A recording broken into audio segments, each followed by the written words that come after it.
Ma'asyiral muslimin rahimakumullah. Ada satu perkara yang selalu menjadi penyebab kegundahan manusia, galau jiwanya. Masalah apa? Masalah rizki. Kita tuh bingung, apalagi di masa pandemi, tatkala banyak orang-orang yang harus tutup usahanya.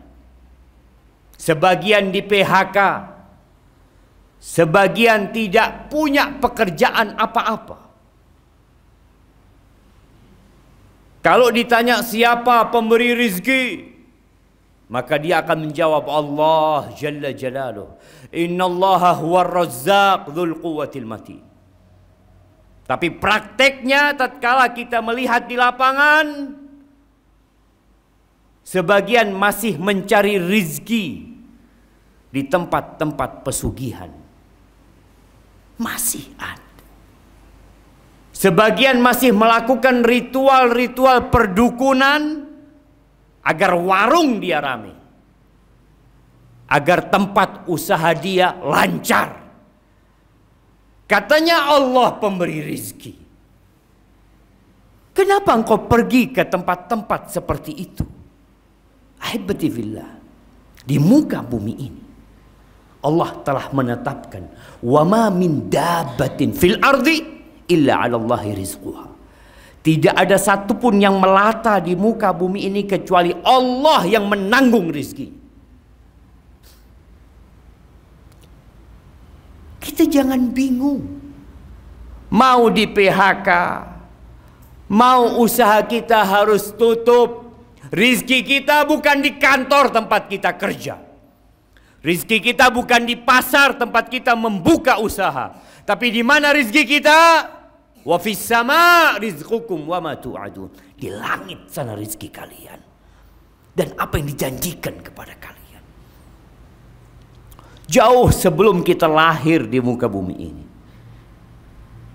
tatkala kita berumur 120 hari, kita nggak bisa berbuat apa-apa. Kata Nabi alaihi salatu wassalam, yursilullahu ilaihi malak. Allah kirim malaikat kepada janin yang berumur 120 hari ini. Ngapain? Mencatat. Apa yang dicatat? Ajalnya. Waktu dia hidup di dunia berapa tahun? Itu dicatat. Makanya kadang-kala kita melihat anak mati lebih dulu daripada bapaknya. Kakeknya masih ada, cucunya sudah mati. Kalau kita pakai logika, yang mati duluan yang lebih tua. Tapi tidak.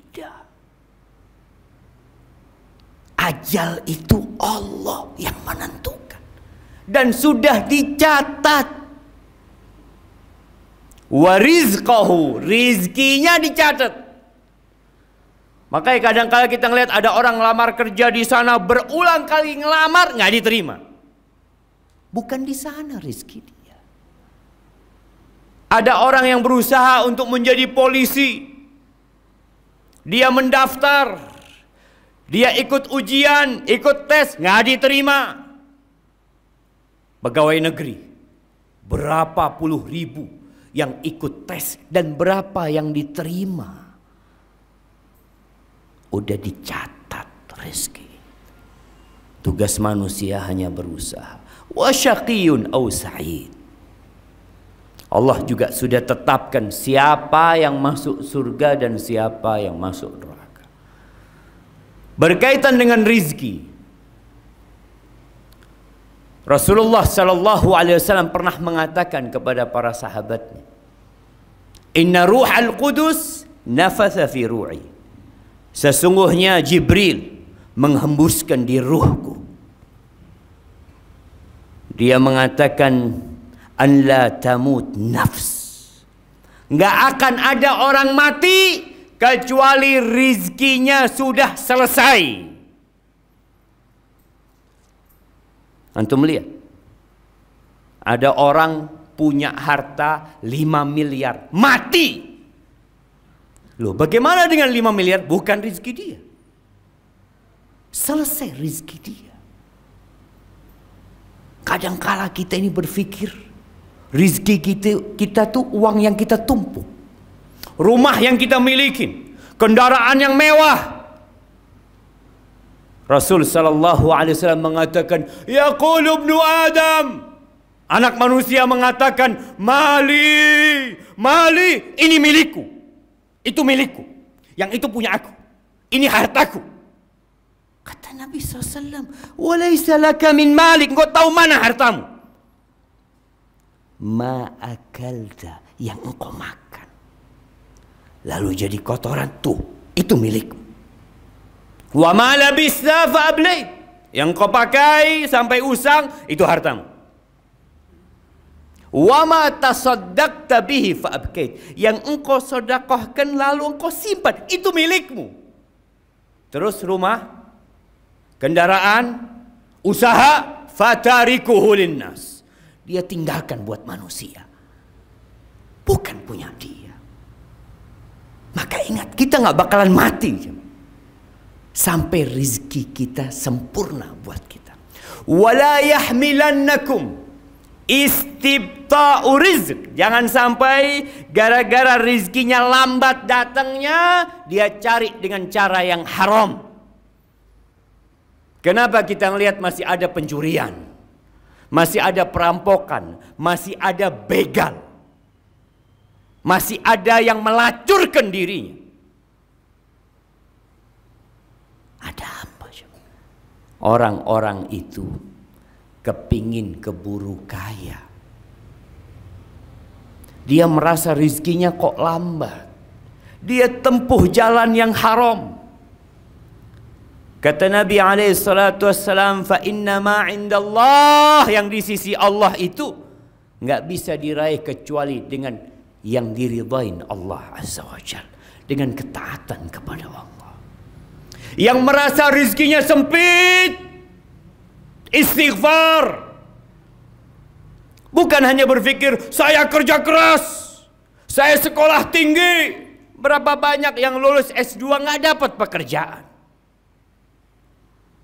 tapi hidup, berjalan di muka bumi, dia bisa makan. Maka lihat, pintu-pintu rizki itu bukan hanya bekerja, istighfar. Perbanyak istighfar. Bukan berangkat ke dukun kepingin lancar tokonya.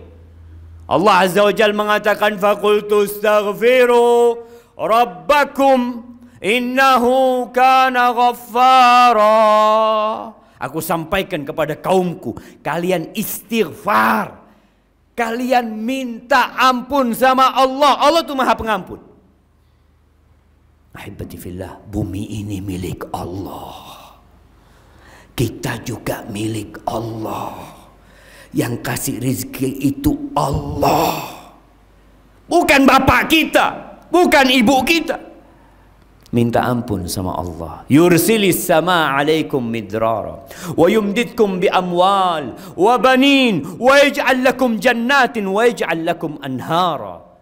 Kata Allah, Allah akan berikan kepada kalian air hujan yang melimpah, yang bermanfaat buat kalian. Allah akan tambahkan buat kalian anak-anak, harta benda.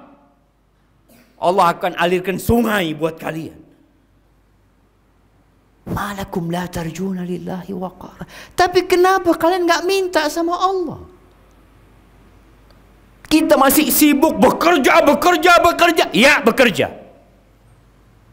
Tapi ketahuilah, banyak orang yang bekerja tapi rizkinya tetap sedikit. Dan ada orang yang kerjanya santai, rizkinya berlimpah ruah. Siapa yang bagi rizki? Allah Azza wa Jalla. Yang kafir Allah kasih rizki, yang beriman Allah kasih rizki, yang sholat di shaf pertama Allah kasih rizki, yang gak pernah sholat Allah kasih rizki. Karena pada hakikatnya dunia ini tidak lebih dari sayap nyamuk. Istighfar yang muslim, minta ampun sama Allah, bertawakal sama Allah, serahkan semuanya sama Allah. Ketika keluar rumah, apa yang kau katakan? Bismillah, tawakkaltu ala Allah, La haula wa la quwata illa billah. Jangan mengandalkan pekerjaanmu. Berapa banyak tadi yang kita sampaikan, orang di PHK, dia berharap anak kerja di tempat ini makmur, sampai mati anak akan bekerja. Di PHK dia. Berhenti bekerja. Lalu mengatakan, oh rizkiku terputus. Lah, yang kasih rizki bukan tempat kau kerja. Innallahu war-razzaq dzul quwwatil matin. Serahkan sama Allah. Nabi SAW mengatakan, "Law annakum tawakkaluna 'ala Allah haqqa tawakkuli." Kalau kalian tawakal kepada Allah dengan sebenar-benarnya tawakal, la razaqakum kama yarzuqut tayr. Allah akan kasih rezeki kepada kalian seperti Allah memberikan rezeki kepada burung. Kita lihat burung yang mungkin ada di depan rumah kita, bikin sarang dia. Burung emprit yang kita lihat, siapa yang kasih rezeki sama dia? Dia nggak punya kulkas di rumahnya. Dia tidak punya tabungan untuk hari esok. Allah kasih rizki. La razaqakum kama yarzuqut tayr. Allah akan kasih rizki kepada kalian sebagaimana Allah memberikan rizki kepada burung. Taghdu khimasan wa taruhu bitana. Pagi keluar dari sarangnya lapar dia. Sore hari sudah kenyang. Masa kita kalah sama burung? Ahibati fillah, aqulu qawli hadha wa astaghfirullah li wa lakum wa lisairil mu'minin wal mu'minat fastaghfiruhu innahu huwal ghafurur rahim.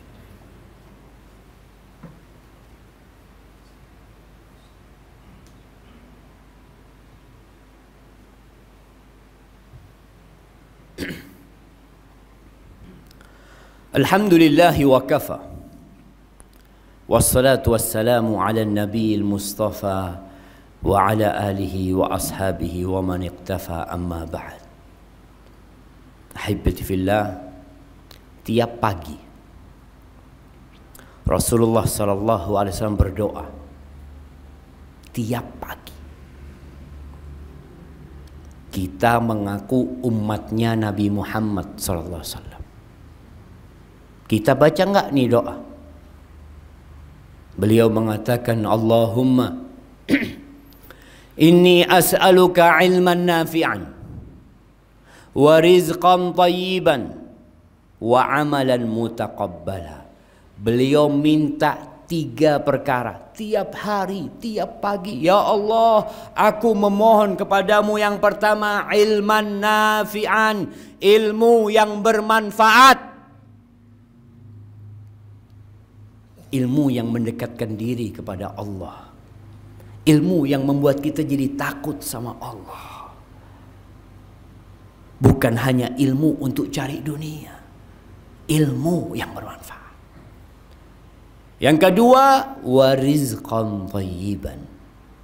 Minta rizki yang baik. Bukan yang banyak. Yang baik. Yang halal. Yang berkah. Yang bermanfaat buat anak-anak kita. Yang kalau dimakan, anak-anak jadi anak yang soleh. Berapa banyak anak-anak jadi berandalan karena orang tuanya tidak memikirkan halal haram. Yang penting makan.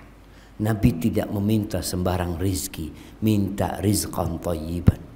Yang ketiga, beliau minta amalan mutaqabbala, amalan yang diterima.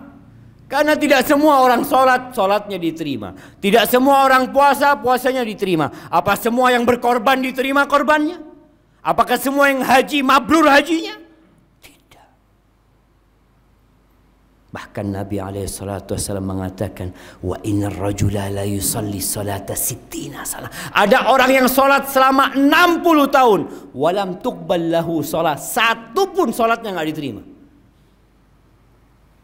Jangan asal-asalan beramal. Maka Nabi minta kepada Allah amalan mutaqabbala, amalan yang diterima ya Allah. Kemudian yang terakhir, kita ini hari Jumat.